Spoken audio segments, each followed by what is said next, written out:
साल था 1853 जब ईस्ट इंडिया कंपनी का शासन धीरे धीरे कमज़ोर होने लगा था और ब्रिटिश संसद ने एक और महत्वपूर्ण कदम उठाया, चार्टर एक्ट 1853। इस अधिनियम के प्रमुख प्रावधान गवर्नर जनरल की काउंसिल का पुनर्गठन हुआ।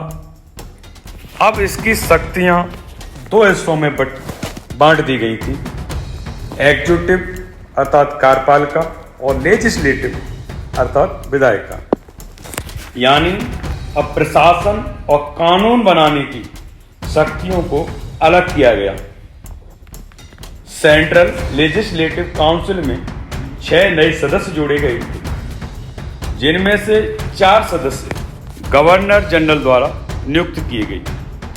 ये सदस्य थे मद्रास, बंबई, बंगाल और आगरा से।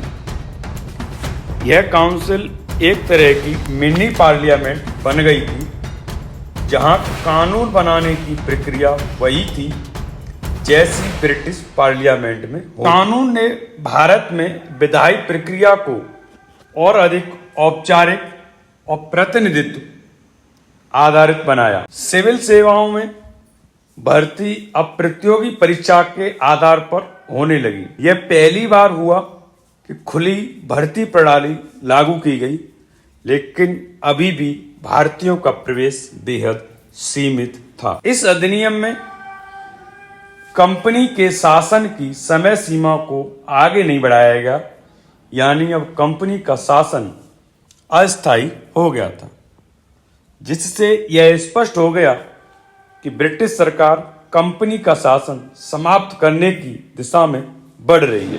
निष्कर्षतः चार्टर एक्ट 1853 वह मोड़ था जहां से भारत में प्रतिनिधि शासन, खुली नौकरियों की प्रणाली और ब्रिटिश नियंत्रण की तैयारी, ये सभी बातें साफ होने